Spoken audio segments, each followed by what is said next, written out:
Hola, soy Sofía. El día que mis suegros llegaron con un camión de mudanzas a la casa que yo compré con el sudor de mi frente, anunciando que se mudaban con nosotros, entendí que para ellos yo no era una persona sino una inversión. Mi sueño se convirtió en una humillación pública en mi propio jardín. ¿Alguna vez te han hecho sentir como un extraño en tu propia vida? Antes de contarte la cara que puso mi esposo, Daniel, mientras sus padres me robaban mi identidad, déjame un comentario contándome desde dónde me estás viendo y suscríbete al canal. Créeme, no querrás perderte lo que pasó cuando finalmente descubrieron que yo tenía una muy mala noticia para ellos. El conflicto no era nuevo, solo había alcanzado su punto más cruel. Durante años, mi matrimonio con Daniel estuvo definido por una dinámica silenciosa y tóxica. Yo trabajaba, yo producía, y su familia, Carlos y María, asumía que todo era gracias a él o para él. Yo era una exitosa programadora de software, pero en cada reunión familiar el logro era de Daniel. Daniel sí que se sacó la lotería contigo, decía mi suegro Carlos, con una palmada en la espalda de su hijo, mientras yo sentía cómo mi esfuerzo se disolvía en el aire. Nunca era Sofía es brillante, sino Daniel tiene una buena mujer que lo apoya, y Daniel, para evitar confrontaciones, simplemente sonreía, dejándome sola en esa isla de invisibilidad. La casa era la culminación de todo mi sacrificio. Ahorré durante casi una década, trabajando noches y fines de semana, para comprar esa propiedad de $750,000 en un suburbio tranquilo cerca de Miami. Era mi santuario, un símbolo de que finalmente lo había logrado por mí misma. Recuerdo el olor a pintura fresca, la luz del sol entrando por los ventanales del salón y la sensación del césped recién cortado bajo mis pies ese primer sábado. Por primera vez sentía que tenía un lugar en el mundo que era innegablemente mío, un espacio donde mi nombre en la escritura significaba que yo, y solo yo, ponía las reglas. Era una paz que había anhelado toda mi vida, una que duró exactamente 24 horas. La relación con mis suegros siempre fue una prueba de resistencia. María, mi suegra, tenía una forma pasivo-agresiva de recordarme mi lugar. Hacía comentarios sobre cómo debería decorar la casa de Daniel o planeaba en voz alta cómo usarían el patio trasero para las fiestas de cumpleaños de toda la familia, sin siquiera mirarme. En sus mentes, yo era la administradora temporal de la fortuna de su hijo. Recuerdo una cena poco después de que cerrara el trato de la casa, donde Carlos sacó una libreta y empezó a dibujar un plano de cómo iban a remodelar el sótano para convertirlo en un apartamento para Isabela, la hermana menor de Daniel. Nadie me preguntó mi opinión. Yo solo era la proveedora silenciosa de sus sueños. Ese sábado por la mañana, la paz se rompió con el sonido de un motor pesado. Un enorme camión de mudanzas giró en la entrada de mi casa, sus llantas aplastando el césped que tanto me había costado cuidar. La sombra del vehículo cubrió la fachada como un mal presagio. Del asiento del copiloto bajaron Carlos y María, con sonrisas que iban de oreja a oreja, una alegría posesiva que me heló la sangre. No traían un regalo de bienvenida ni una planta para el jardín, traían cajas, muebles y la certeza de que ese lugar les pertenecía. Detrás de ellos, mi esposo Daniel salió del auto familiar con una expresión que era una mezcla de culpa y resignación. ¡Sorpresa!, gritó María, abriendo los brazos como si estuviera reclamando un reino. Decidimos que no tenía sentido que estuviéramos pagando un alquiler en la ciudad cuando nuestro hijo tiene esta casa tan grande.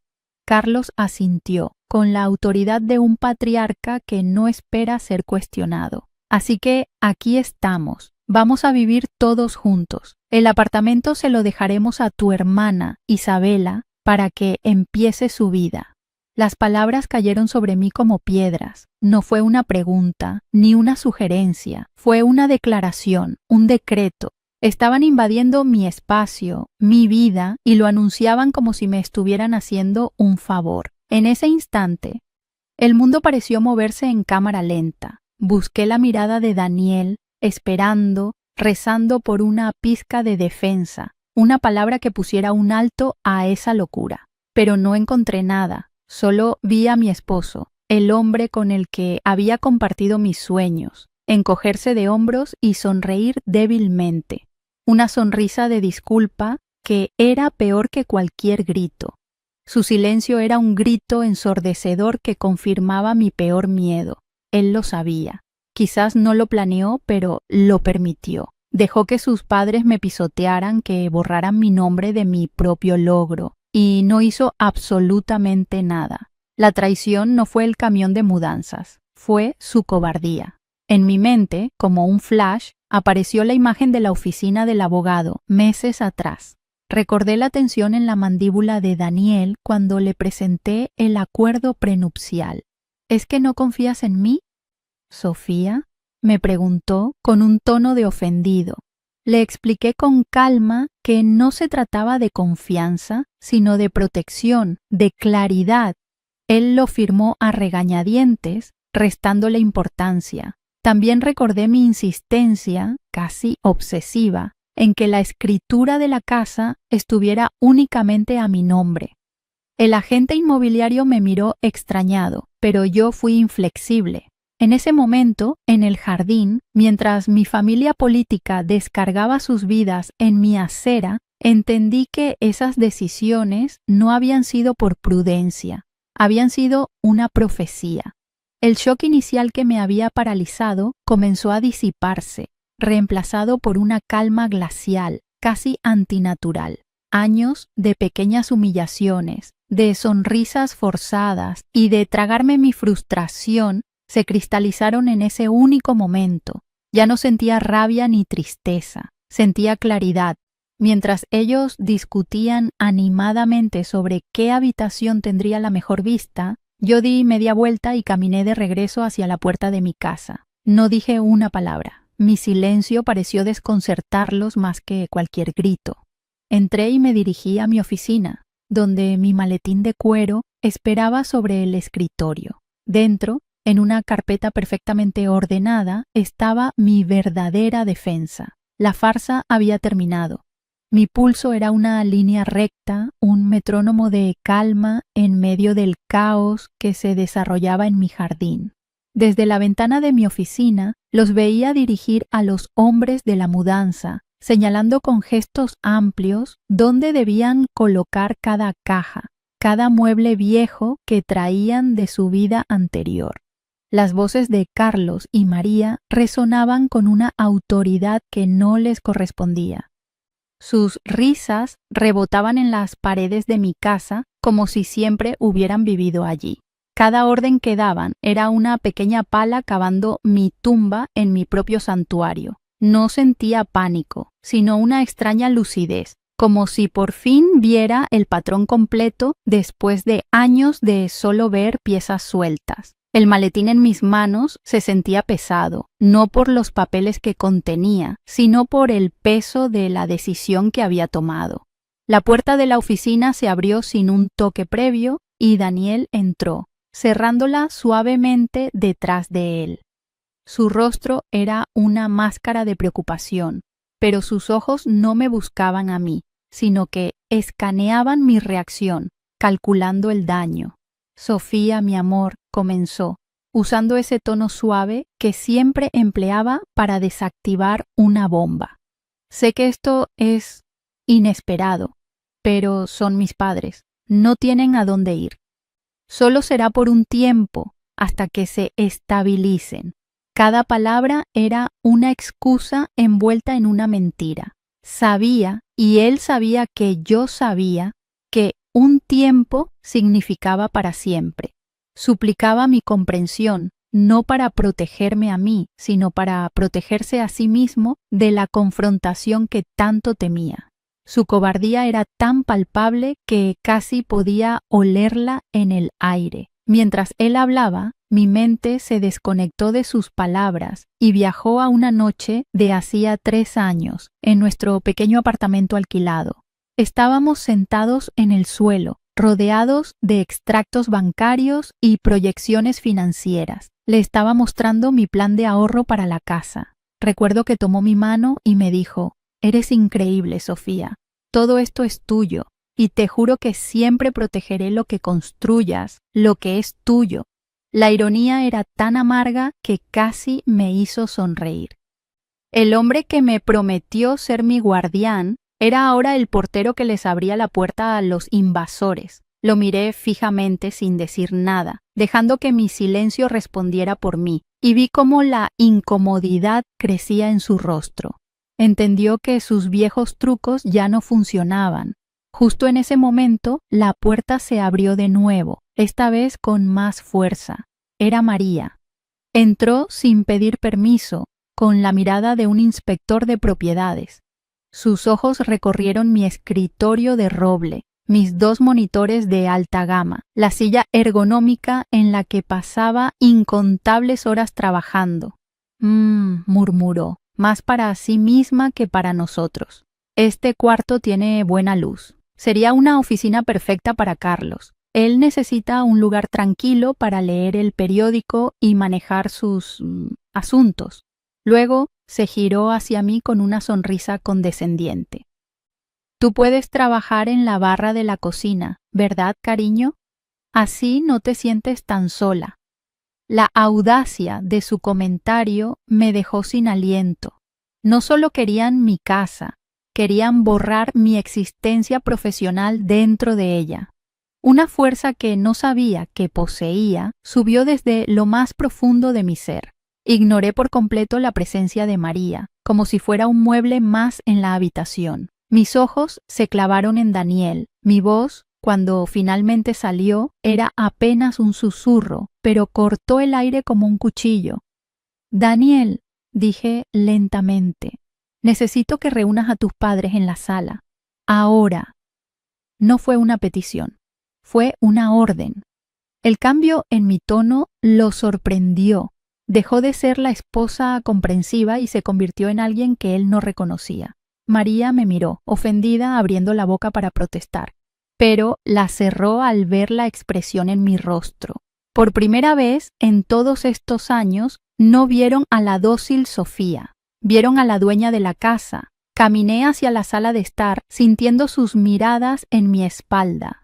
Los hombres de la mudanza seguían entrando y saliendo, dejando un rastro de desorden y cajas con etiquetas escritas a mano. Cosas de Carlos, recuerdos de María. Mi sala, que había sido un espacio de paz y minimalismo, ahora parecía un depósito de segunda mano. Carlos estaba de pie junto a la chimenea, discutiendo con uno de los trabajadores sobre dónde colgar un enorme y anticuado retrato de él y María en su juventud. Actuaba con la naturalidad de un rey inspeccionando su castillo. La humillación ya no era solo emocional, era visual, una invasión física que contaminaba cada rincón de mi logro. Cada objeto que traían era una afirmación de su derecho inexistente. Llegué al centro de la sala y coloqué mi maletín sobre la mesa de centro de cristal que había elegido con tanto esmero. El sonido del cuero contra el vidrio fue sutil, pero lo suficientemente fuerte como para que todos se detuvieran a mirarme. Abrí el maletín y saqué una elegante carpeta de cuero negro. Dentro estaban los 2 documentos que habían sido mi póliza de seguro silenciosa durante años. Al sostenerla, volví a sentir la fría atmósfera de la oficina del abogado, la pluma en la mano de Daniel mientras firmaba el acuerdo prenupcial con una sonrisa forzada, restándole importancia. ¿Realmente crees que esto es necesario, Sofía? Su voz resonó en mi memoria. Sí, Daniel. Era absolutamente necesario. Carlos, tratando de disipar la creciente tensión con su habitual arrogancia, soltó una carcajada. Vaya, ¿qué tenemos aquí? ¿La jefa nos va a leer las reglas de la casa? Se giró hacia María, buscando su complicidad. Asegúrate de anotar, querida. Parece que hay un nuevo sheriff en el pueblo. Su intento de broma era patético, una forma de reafirmar su control a través del ridículo. Pero nadie más se rió. Daniel miraba fijamente una mancha en la alfombra, como si fuera lo más interesante del mundo. María sonreía nerviosamente, sintiendo que algo estaba fundamentalmente mal. El silencio que siguió a su chiste fue denso y pesado, cargado de todo lo que no se había dicho durante años. Dejé que el silencio se asentara por un momento más antes de hablar. Miré a Carlos directamente a los ojos, luego a María y finalmente a mi esposo. Esto no es para darles la bienvenida, dije, y mi voz sonó extrañamente calmada, desprovista de la furia que hervía bajo la superficie. Esa calma pareció asustarlos más que cualquier grito. Esto es para aclarar un malentendido fundamental. Usé la palabra malentendido a propósito. No era una acusación, sino una corrección, la declaración de un hecho que ellos habían ignorado por completo. Estaba cambiando el marco de la conversación, moviéndolos de su posición de poder a una de incertidumbre. Ya no eran los benefactores generosos que se mudaban con su hijo, eran personas que habían cometido un grave error de cálculo. Con un movimiento deliberado abrí la carpeta. El primer documento que saqué fue la escritura de la casa. El papel era grueso, oficial. El sello en relieve brillaba bajo la luz del sol que entraba por el ventanal. No se lo mostré a nadie todavía. Lo sostuve en mis manos, sintiendo su peso físico y simbólico. Esta hoja de papel representaba miles de horas de codificación, fines de semana sacrificados, cenas solitarias frente a una pantalla y una disciplina de hierro que me había costado relaciones y descanso. Era la materialización de mi sudor, mi inteligencia y mi voluntad. Y ellos, con su camión de mudanzas y su sonriente presunción, habían intentado convertirlo en nada más que un anexo de la vida de su hijo. Finalmente, levanté la vista y la fijé en Daniel. Él era el puente entre mi mundo y el de ellos, y ese puente estaba a punto de quemarse. ¿Recuerdas, Daniel, cuando firmamos los papeles de esta casa? Le pregunté, mi voz suave pero incisiva. Tuvimos una conversación muy específica sobre la titularidad, sobre lo que este lugar significaba para mí y por qué era tan importante que estuviera solo a mi nombre. Lo puse en el centro del escenario, frente a sus padres, obligándolo a confrontar la verdad que había estado evitando convenientemente. La pregunta quedó flotando en el aire, una bomba de tiempo esperando su respuesta para detonar. El pánico en sus ojos me dijo que, por fin, entendía que el juego había terminado. Daniel se quedó mudo, su boca se abría y cerraba como un pez fuera del agua, incapaz de formular una respuesta. El color desapareció de su rostro mientras sus ojos saltaban de mí a sus padres, buscando una salida que no existía. Su silencio fue la confesión más elocuente que podría haber hecho. Carlos, impaciente, intentó romper la tensión con un gesto de desdén. «Va, son solo formalidades, tecnicismos de abogados.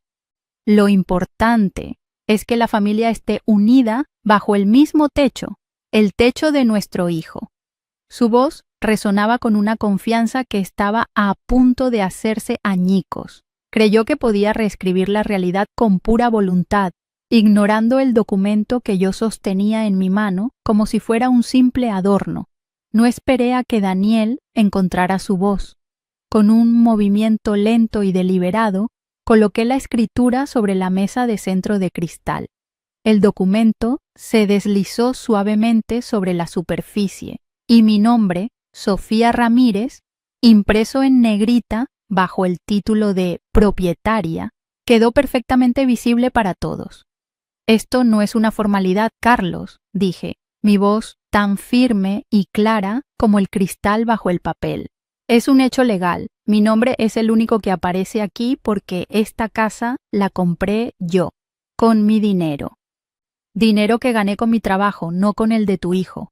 Cada palabra fue una estocada, desmantelando la fantasía que habían construido con tanto esmero. El aire se llenó de una electricidad palpable. La primera en reaccionar fue María. Su rostro, antes radiante de triunfo, se contrajo en una máscara de incredulidad y furia. Se giró hacia Daniel, sus ojos lanzando dagas. ¿Dejaste que hiciera esto, Daniel? ¿Permitiste que pusiera la casa de la familia a su nombre? ¿Qué clase de hombre eres? Su ataque no era por la propiedad, sino por el control perdido. Estaba usando la vergüenza como un arma, intentando acorralar a su hijo para que se pusiera de su lado, para que reafirmara el orden patriarcal en el que ella se sentía tan cómoda. Para ella, yo no había comprado una casa, había cometido un acto de insubordinación.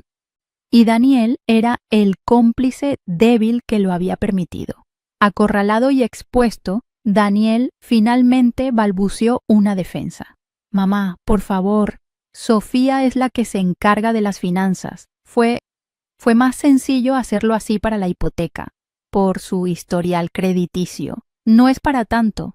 Su excusa era tan débil, tan transparente, que era casi insultante. Intentaba reducir mi logro, mi década de sacrificios, a una simple conveniencia burocrática. En lugar de calmar la situación, sus palabras solo confirmaron lo que yo ya sabía.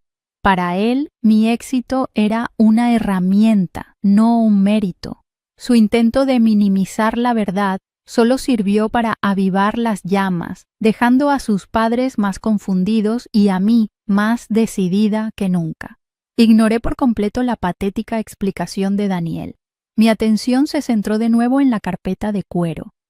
Saqué el segundo documento, sosteniéndolo en el aire por un instante, y hablando de finanzas, comencé, dejando que la frase quedara suspendida en el aire, cargada de implicaciones. Mis ojos se posaron en Carlos, que me miraba con una mezcla de desprecio y curiosidad. Tuvimos esta conversación, Daniel y yo, porque sabía que este día podría llegar, porque he visto cómo se manejan ciertos asuntos de dinero en esta familia, y no me refiero solo a los suyos. La insinuación fue sutil, pero lo suficientemente afilada como para sembrar una semilla de inquietud en la expresión arrogante de mi suegro. Carlos soltó una risa forzada. «¿Pero qué insolencia es esta? ¿Qué demonios vas a saber tú de nuestros asuntos?» Justo en ese momento, como si estuviera guionizado por el destino, mi teléfono, que había dejado sobre la mesa, vibró con una notificación. La pantalla se iluminó, mostrando un correo electrónico recién llegado.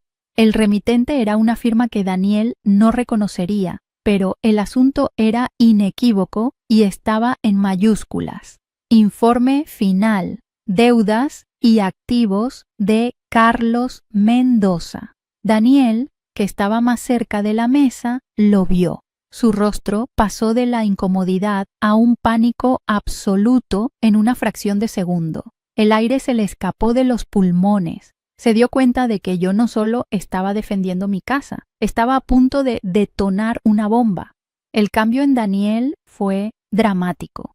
Dio un paso atrás instintivamente, como si la mesa de centro estuviera en llamas. Sus ojos, desorbitados, se clavaron en los míos, llenos de una nueva clase de miedo. Ya no era el miedo a una discusión de pareja. Era el terror de alguien que sabe que todos sus secretos están a punto de ser expuestos. María y Carlos, ajenos al mensaje en la pantalla, notaron la reacción de su hijo. «¿Qué te pasa, Daniel? ¿Por qué pones esa cara?», preguntó María, su voz teñida de una repentina alarma. La dinámica de poder en la habitación se había invertido por completo. Daniel ya no era el mediador pasivo, era un cómplice atrapado en una red mucho más grande que una simple disputa doméstica. Con una calma que contrastaba violentamente con el pánico de Daniel, recogí mi teléfono y lo guardé en mi bolso sin decir una palabra sobre el correo. No necesitaba hacerlo. El terror de mi esposo era más elocuente que cualquier acusación. Luego, con todos los ojos fijos en mí, desplegué el segundo documento. Era el acuerdo prenupcial.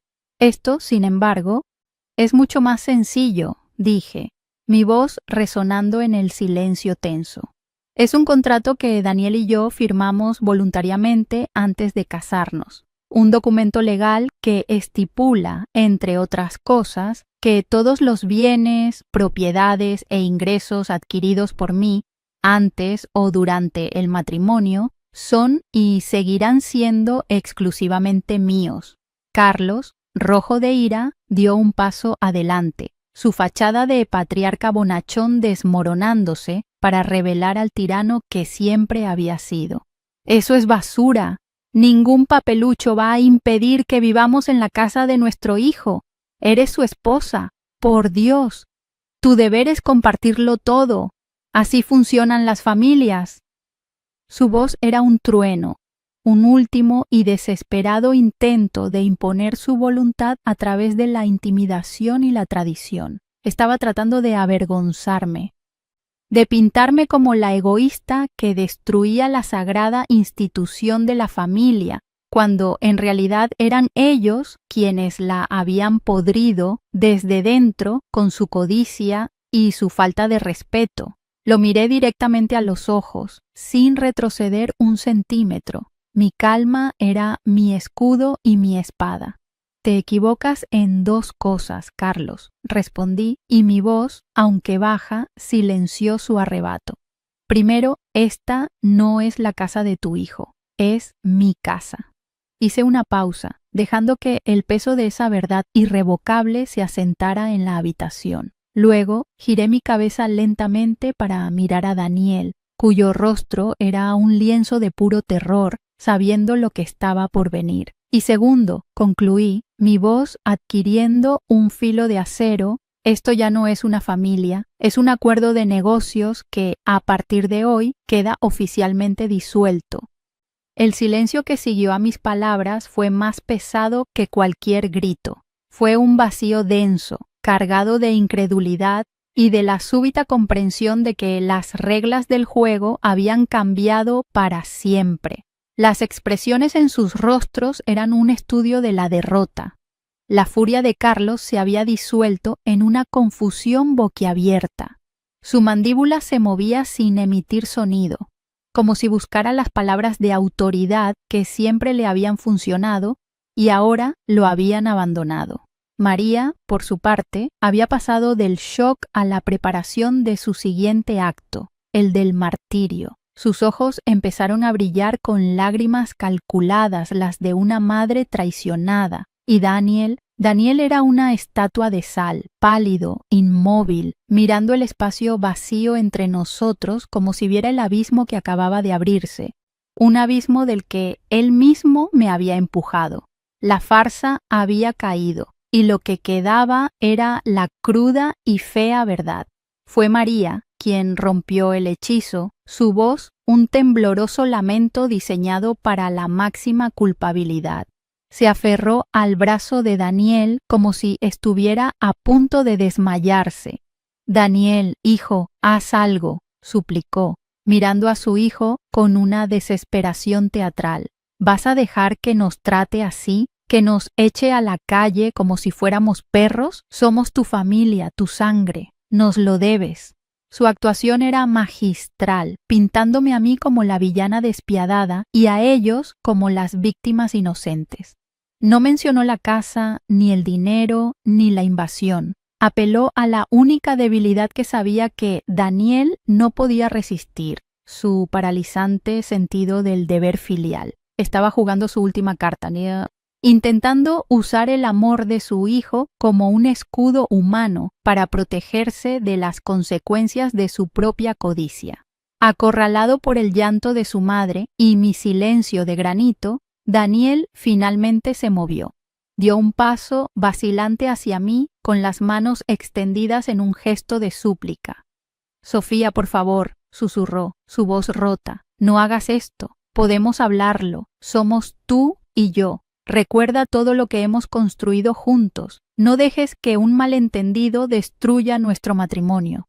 Intentó tocar mi brazo, un gesto familiar que en el pasado habría suavizado mis defensas, pero esta vez retrocedí instintivamente. No fue un movimiento brusco ni dramático, sino un simple paso hacia atrás que creó una barrera infranqueable entre nosotros. Su toque, que una vez fue mi refugio, ahora se sentía como una profanación. Entendió en ese instante que no había vuelta atrás. La mujer que amaba o que creía amar ya no existía. Ignorando por completo su patético intento de reconciliación, le di la espalda y comencé a caminar con una calma deliberada hacia la gran escalera que llevaba al segundo piso. Cada paso sobre el mármol frío resonaba en el silencio tenso de la sala. Mi movimiento no era una retirada, sino el comienzo de una ejecución. Era el acto de alguien que sabe exactamente lo que va a hacer a continuación. Carlos, viendo mi aparente retirada, recuperó un ápice de su antigua arrogancia. «Eso es, huye», ladró a mi espalda. «No puedes enfrentarte a la verdad. Esta conversación no ha terminado». Su voz era la de un matón de patio de colegio que no puede entender por qué sus tácticas de intimidación han dejado de funcionar. Se aferraba a la ilusión de control, ciego a la realidad de que ya no tenía ningún poder en esa casa, en mi casa. Me detuve en el segundo escalón sin girarme por completo, solo lo suficiente para que mi voz llegara clara y nítida hasta ellos. La conversación terminó el día que decidieron que mi esfuerzo era su fondo de pensiones. «Carlos, ustedes simplemente nunca se molestaron en escuchar». Mi voz era baja, pero cortaba el aire. Luego dirigí mi mirada por encima del hombro directamente a los ojos de mi esposo. «Voy a subir a empacar una maleta con mis cosas personales. Les sugiero que aprovechen este tiempo para disfrutar de su nuevo hogar familiar». Hice una pausa, dejando que la ironía se asentara. «Tienen exactamente una hora para que los hombres de la mudanza saquen todas mis cajas del camión y las pongan en la acera. Si en 60 minutos alguna de mis pertenencias sigue en ese vehículo, llamaré a la policía y los denunciaré por robo e invasión de propiedad». El efecto de mi ultimátum fue inmediato y caótico. La falsa compostura de María se hizo añicos y su llanto se convirtió en un chillido agudo de pánico. Carlos empezó a gritar una sarta de insultos y amenazas vacías sobre abogados y derechos familiares, su rostro enrojecido por una furia impotente. En medio de la histeria de sus padres, Daniel permanecía congelado, su rostro una máscara de terror absoluto, completamente paralizado entre la espada y la pared. Los dos hombres de la mudanza, que habían sido testigos silenciosos de todo el drama, se miraron con una incomodidad evidente, deteniendo su trabajo y esperando instrucciones que ya no sabían de quién provenían. La perfecta estampa familiar se había desintegrado en una escena de caos y desesperación, todo bajo el techo que ellos habían intentado reclamar. Sin una segunda mirada, continué subiendo las escaleras, sintiendo el peso de sus miradas furiosas y desesperadas en mi espalda. Entré en nuestra habitación, o lo que solía ser nuestra habitación. Ahora estaba contaminada con cajas etiquetadas como ropa de invierno, Carlos, y fotos familiares, María, apiladas contra la pared donde debería estar mi tocador. La invasión había llegado hasta el espacio más íntimo. Con una eficiencia metódica, abrí mi armario de diseño y saqué una elegante maleta de viaje de cuero. Comencé a doblar cuidadosamente mis prendas más esenciales, mi portátil de trabajo, y metí en un compartimento especial mi maletín, que contenía los documentos que acababan de sellar mi libertad. Cada movimiento era preciso, desprovisto de sentimentalismo. Estaba amputando una parte de mi vida, y lo hacía con la precisión de un cirujano. Mientras doblaba una blusa de seda, mi mirada se posó en el balcón. Un recuerdo fugaz me asaltó. La primera noche que pasamos aquí, Daniel y yo, sentados en ese mismo balcón con una copa de vino. Él había pasado su brazo por mis hombros y me había susurrado al oído: «Este es nuestro santuario, Sofía. Aquí nadie podrá hacernos daño jamás». La ironía era tan cruel que casi me hizo reír. Esa memoria ya no me producía nostalgia ni tristeza, sino una fría y dura claridad. Confirmaba que mi decisión no era una reacción impulsiva, sino la conclusión lógica a una larga historia de promesas rotas y lealtades traicionadas. El hombre que prometió protegerme había sido el que abrió las puertas de la fortaleza a los invasores. El sonido de una conmoción en la planta baja me sacó de mis pensamientos. Escuché la voz de Carlos, ahora despojada de su arrogancia y llena de una urgencia frenética, gritando órdenes a los hombres de la mudanza. «¡Rápido! ¡Bajen esas cajas! ¡Las que dicen SR! ¡Todas! ¡Pónganlas en la entrada! ¡Ahora!». El pánico en su tono era la prueba de que mi amenaza había sido recibida con la seriedad que merecía. Sabía que no estaba bromeando. El sonido de cajas arrastradas y muebles movidos a toda prisa llenó la casa. Curiosamente, en medio de todo el alboroto, no escuché la voz de Daniel. Su silencio era la confirmación final de su rendición. Había elegido a su familia y ahora estaba pagando el precio de esa elección. Cerré la cremallera de mi maleta con un sonido definitivo. La levanté, sintiendo su peso ligero, la prueba física de lo poco que necesitaba de esa vida para seguir adelante. Caminé con la cabeza en alto hacia las escaleras. Al bajar, la escena en la sala era de un desorden controlado. Mis cajas personales estaban apiladas de forma desordenada cerca de la puerta principal, un testimonio de su pánico. Carlos y María estaban de pie en medio de sus propios muebles, que ahora parecían viejos y fuera de lugar en el espacio, moderno y luminoso. Parecían náufragos en una isla que creían suya. Daniel estaba junto a la puerta, esperándome. Su rostro era un poema de arrepentimiento y desesperación. Sostuve en mi mano las llaves de mi auto, el metal frío contra mi piel. Pasé a su lado sin mirarlo, sin decir una palabra, y abrí la puerta hacia mi nueva vida. Al cruzar el umbral, el sol de la tarde me golpeó en la cara, un calor bienvenido que se sentía como una absolución. El aire olía a hierba recién cortada y a libertad. Detrás de mí escuché a Daniel dar un paso, su voz un susurro desesperado que apenas llegó a mis oídos. «Sofía, espera, no puedes simplemente irte así». Su voz carecía de convicción. Era el lamento de un hombre que sabe que ya ha perdido, pero que por puro instinto intenta detener lo inevitable. No era una petición de amor, sino un ruego por su propia supervivencia. Sabía que sin mí, el castillo de naipes que era su vida, sostenido por mi esfuerzo y mi dinero, se derrumbaría estrepitosamente. No me detuve, pero mis dedos se apretaron con más fuerza alrededor de las llaves frías de mi auto, mi ancla a la realidad. Me giré lentamente en el porche, no para reconsiderar, sino para grabar sus rostros en mi memoria por última vez. Eran un cuadro patético. Carlos, con la cara congestionada de una furia impotente. María, con los ojos hinchados de lágrimas de cocodrilo. Y Daniel, con la expresión vacía de un niño perdido. Los miré a los tres, a los arquitectos de mi humillación, que ahora parecían tan pequeños y desvalidos en el pórtico de una casa que nunca entenderían.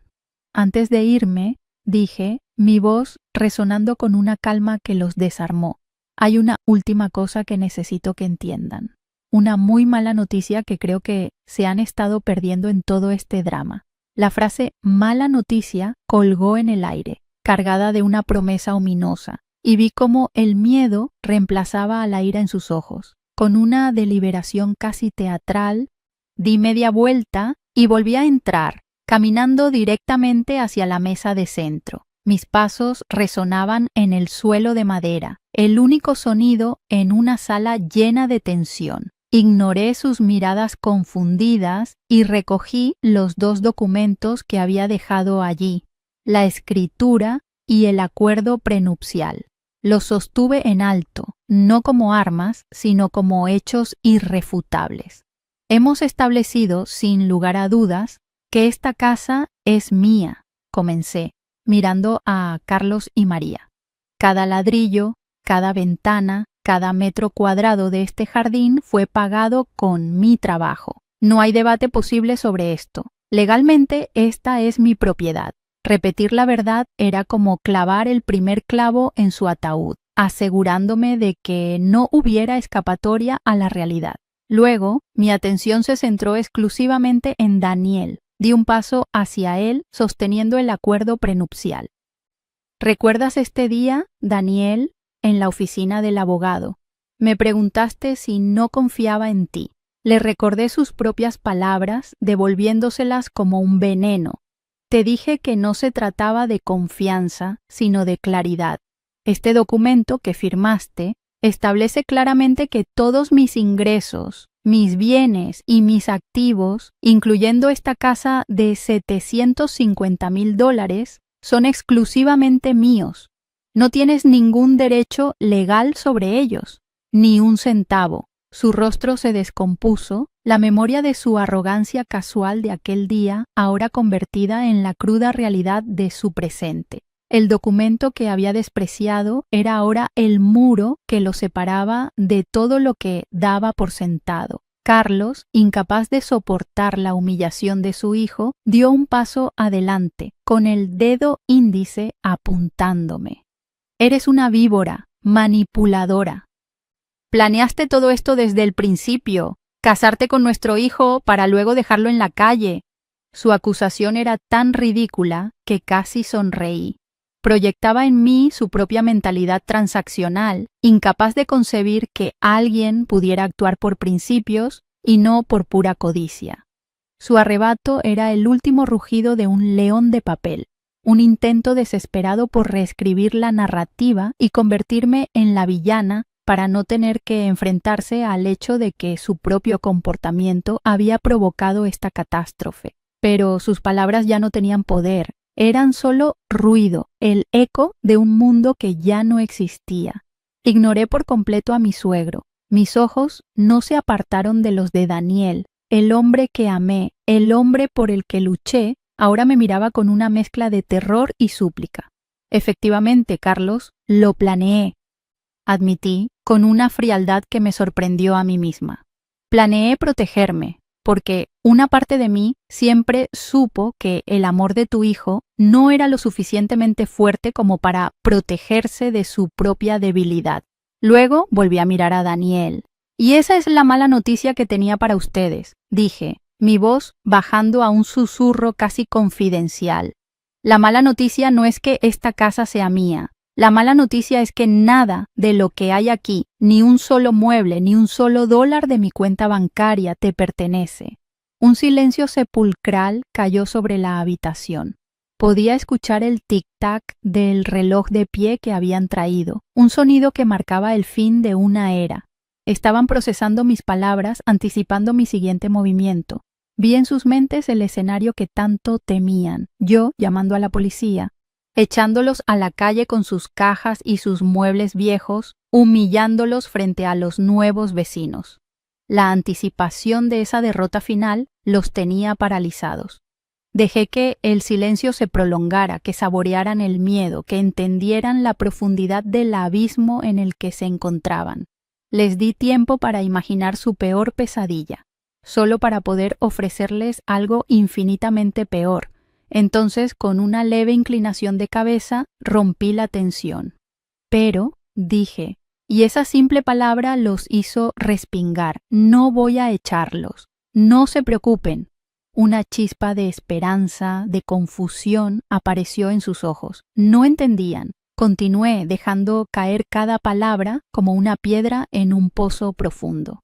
Ustedes querían un hogar familiar. Querían vivir todos juntos bajo el mismo techo, y yo no soy quien para interponerme en ese sueño. Hice una pausa dramática, mirando a mi alrededor, a la casa que había sido mi santuario. Así que pueden quedarse, disfruten de la casa, es toda suya. Y entonces les di el golpe de gracia. Yo me voy, y mañana, a primera hora, mi abogado presentará la demanda de divorcio. El impacto de mis palabras fue más devastador que cualquier grito o expulsión. El rostro de Daniel se desmoronó por completo. La comprensión lo golpeó como una fuerza física. No lo estaba dejando sin hogar, lo estaba dejando sin mí. Lo estaba encadenando a la misma gente que había destruido nuestro matrimonio, dejándolo atrapado en la victoria que ellos habían buscado. Ahora era su responsabilidad mantener esa casa enorme, pagar los impuestos, las facturas, todo. Sin mi sueldo de 6 cifras, la casa de sus sueños se convirtió en un instante en su prisión dorada. María se llevó una mano a la boca, un jadeo ahogado, escapando de sus labios mientras sus cálculos mentales se hacían humo. Carlos simplemente se quedó boquiabierto, completamente derrotado. No esperé a que se recuperaran. Con un movimiento fluido, coloqué los documentos de nuevo en mi maletín de cuero y los cerré con un clic satisfactorio. Me dirigí a la puerta por segunda y última vez, pasando junto a las cajas de cartón que marcaban la frontera entre mi pasado y mi futuro. Me detuve con la mano en el pomo y sin girarme añadí una última frase, un pequeño recordatorio de que sabía más de lo que creían. Por cierto, Carlos, dije casualmente, espero que tus inversiones se recuperen pronto. Sería una lástima que tuvieran que vender algunos de estos recuerdos familiares para pagar la hipoteca. No necesitaba ver su cara para saber que mi dardo había dado en el blanco. Abrí la puerta y salí al aire libre. El sol todavía brillaba, indiferente al drama que acababa de concluir. Caminé por el sendero de piedra hacia mi BMW, el símbolo de mi independencia que esperaba en la entrada. El sonido de la puerta de la casa cerrándose detrás de mí fue el punto final de la historia. No miré atrás. Mientras me acomodaba en el asiento de cuero, encendiendo el motor que ronroneó a la vida, una sensación de paz abrumadora me invadió. No era la alegría de la venganza, sino el profundo y sereno alivio de la liberación. Puse el auto en marcha y me alejé, dejando atrás una casa, un matrimonio y una familia que nunca habían sido realmente míos. En el espejo retrovisor vi la silueta de la casa encogerse hasta desaparecer. Y por primera vez en años, sonreí. El divorcio fue sorprendentemente rápido. Mi abogado me dijo que, gracias a la solidez del acuerdo prenupcial, el equipo legal de Daniel apenas tenía argumentos. Intentaron alegar coacción emocional, una táctica desesperada que el juez desestimó casi de inmediato. En menos de 3 meses estaba legalmente libre. No hubo negociaciones interminables, ni batallas por los bienes. El documento que Daniel había firmado con tanta displicencia años atrás se convirtió en un muro de acero que protegió todo lo que había construido. No tuvo derecho a un solo centavo de mis cuentas, ni a mis acciones, ni a mi fondo de jubilación. Su intento de reclamar la mitad de mi valor se encontró con una simple firma en una hoja de papel, su propia firma. La justicia, a veces, no es un trueno, sino el susurro silencioso de la tinta sobre un contrato. La casa fue el último lazo que nos unió, y me aseguré de cortarlo con la misma precisión quirúrgica. Mi oferta no fue un regalo, sino una elección envenenada. A través de mi abogado, le propuse a Daniel 2 opciones. O me compraba mi parte de la casa al valor de mercado actual, asumiendo la totalidad de la hipoteca de $750,000, o yo la pondría a la venta inmediatamente y dividiríamos las ganancias netas, que después de la hipoteca serían mínimas.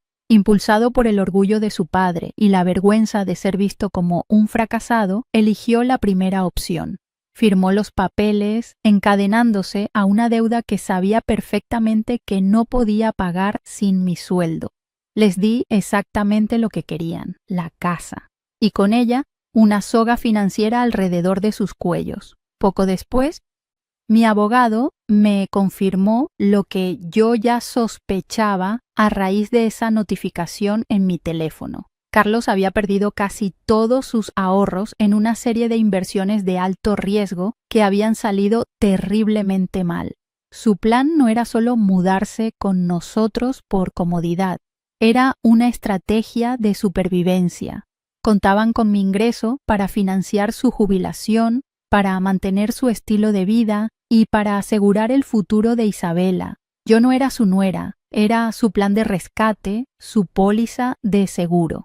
Su llegada con el camión de mudanzas no fue un acto de arrogancia familiar, sino un acto de pura y fría desesperación. Querían apoderarse de mi santuario porque el suyo se estaba hundiendo y estaban dispuestos a ahogarme con tal de mantenerse a flote. El resultado, según supe meses después por un antiguo vecino en común, fue una lenta y dolorosa implosión.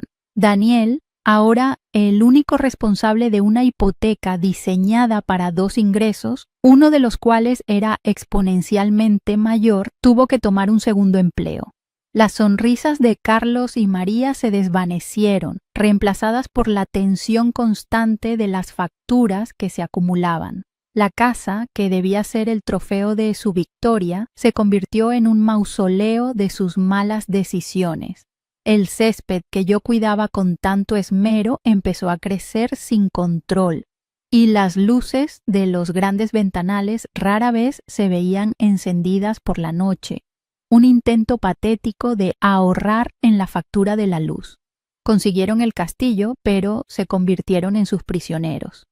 Daniel intentó comunicarse conmigo un par de veces. Primero, fueron mensajes de texto llenos de ira, culpándome de haber destruido a la familia. Luego, a medida que la presión financiera se volvía insoportable, su tono cambió a uno de súplica, pidiéndome ayuda por los viejos tiempos. Nunca respondí. Borré su número y bloqueé sus perfiles en todas las redes sociales. Él y yo ya no teníamos nada que decirnos. Su última lealtad no había sido para mí, sino para las personas que lo habían criado para ser débil. Dejó que me pisotearan para evitar su desaprobación, y ahora estaba pagando el precio de esa cobardía, atrapado en una casa llena de gente que lo amaba, pero que no lo respetaba lo suficiente como para dejarlo ser un hombre. En cuanto a Isabela, la beneficiaria silenciosa de todo el plan, su futuro también se vio afectado. El apartamento de la ciudad que sus padres le habían prometido nunca se materializó. Incapaces de mantener 2 propiedades. Tuvieron que venderlo a pérdida para intentar hacer el primer pago de la hipoteca de la casa. Escuché que su relación con sus padres y con Daniel se agrió considerablemente. La promesa de una vida independiente se convirtió en resentimiento. La codicia de Carlos y María no solo me había liberado a mí, había fracturado su propia familia desde dentro, dejando un rastro de promesas rotas y dedos que se señalaban mutuamente en la oscuridad de su prisión dorada. Mi vida, por otro lado, floreció. Me mudé a un penthouse en el centro de Miami, con una vista panorámica del océano que me recordaba cada mañana lo vasto que era el mundo más allá de ese suburbio sofocante. En el trabajo, canalicé toda mi energía y fundé mi propia empresa de ciberseguridad. El éxito fue casi inmediato. Ya no tenía que justificar mis logros ni ver cómo se los atribuían a otro. Cada contrato firmado, cada proyecto completado, llevaba mi nombre y solo el mío. Establecí límites de acero en todas mis relaciones, tanto personales como profesionales. El precio de mi paz era la no negociación de mi valor, y resultó ser la mejor inversión que he hecho en mi vida. La última vez que supe de ellos fue a través de una notificación de Zillow.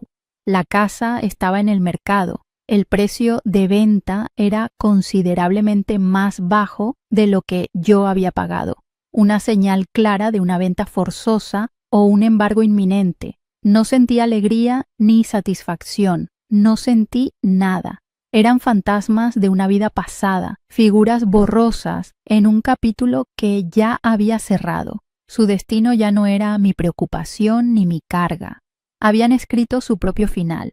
Un final predecible para aquellos que creen que pueden construir su felicidad sobre la anulación de otra persona. Al final no les quité nada.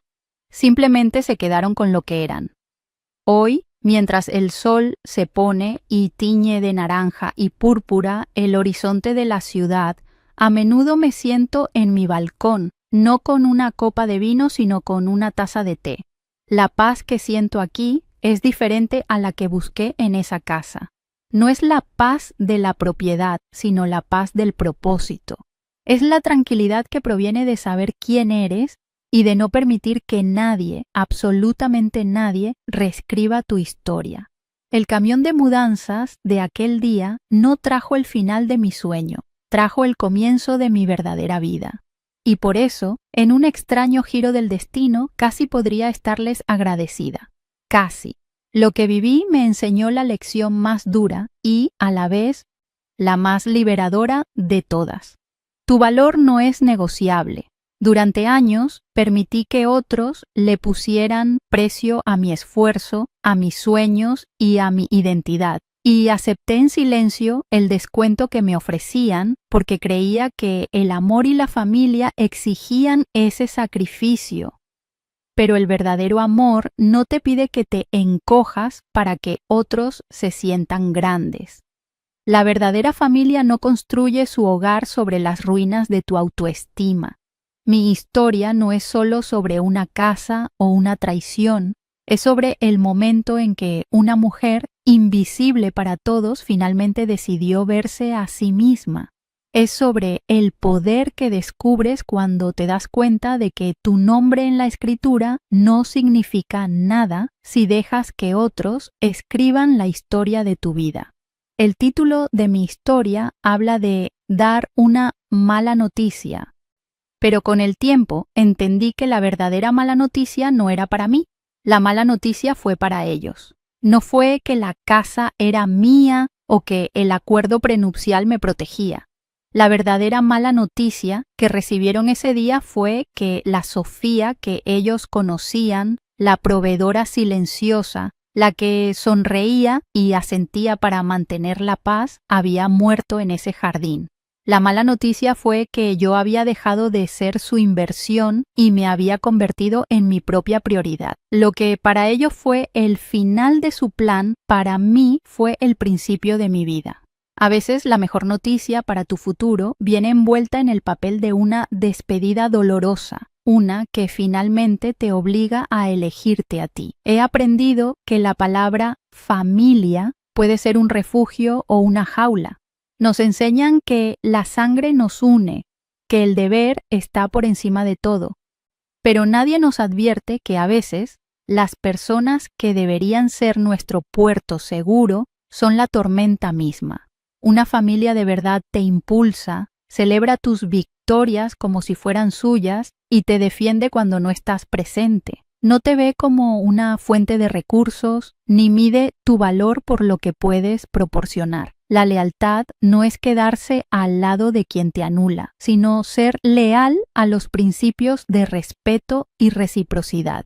Tuve que destruir la idea de familia que tenía para poder, algún día, construir una de verdad, basada en el respeto mutuo y no en la obligación tóxica. Mucha gente me ha preguntado si firmar ese acuerdo prenupcial significaba que nunca amé de verdad a Daniel. La respuesta es todo lo contrario. Lo firmé porque me amaba a mí misma lo suficiente como para saber que merecía protección. Prepararse para lo peor no es un acto de pesimismo, es un acto de profundo amor propio. Es reconocer que, sin importar cuánto ames a alguien, nunca debes entregar las llaves de tu independencia. Proteger tus bienes, tu carrera y tu paz mental no te convierte en una persona desconfiada, te convierte en una persona sabia. Espero que mi experiencia te sirva de recordatorio. Construye tus murallas no para mantener a la gente fuera, sino para asegurarte de que quien entre lo haga por la puerta del respeto y no por una brecha en tu autoestima. La fuerza que descubrí ese día no vino de un grito, sino de la calma. Por años pensé que ser fuerte era aguantar, soportar las humillaciones con una sonrisa, tragarme las palabras para no causar problemas. Estaba equivocada. La verdadera fuerza es la capacidad de trazar una línea en la arena y decir hasta aquí. Es el coraje de elegir tu bienestar por encima de la comodidad de otros, incluso si eso significa quedarte sola por un tiempo. La confrontación más poderosa no es la que se gana con la voz más alta, sino con la decisión más firme. Mi silencio en esa sala fue más ensordecedor que cualquier insulto que ellos pudieran lanzarme, porque era el sonido de mis cadenas rompiéndose. Si estás en una situación donde te sientes invisible, donde tu voz se pierde en el ruido de las expectativas de otros, quiero que sepas algo. El final de una historia que te hace daño no es una tragedia, es una oportunidad. Dejar ir lo que creías que era tu vida puede ser aterrador, pero aferrarte a algo que te está ahogando es una sentencia segura. La paz que encontré al otro lado de esa puerta fue algo que nunca imaginé posible mientras estaba dentro. No es una paz eufórica, sino una calma profunda y estable que viene de saber que eres la única dueña de tu destino. A veces tienes que quemar el mapa que te dieron para poder encontrar tu propio camino a casa. Mi viaje para recuperar mi identidad fue largo y doloroso, pero cada paso valió la pena. ¿Alguna vez has tenido que dar una mala noticia para salvarte a ti misma? Si mi historia ha resonado contigo de alguna manera, si has visto un reflejo de tu propia lucha en mis palabras, me encantaría leer tu experiencia en los comentarios. Cuéntame cómo encontraste tu voz o si todavía la estás buscando. Y antes de irte, si quieres seguir escuchando historias reales sobre cómo recuperar nuestro poder, suscríbete al canal. Juntos, podemos recordarnos que nunca es tarde para convertir la mala noticia de otros en el comienzo de nuestra mejor vida.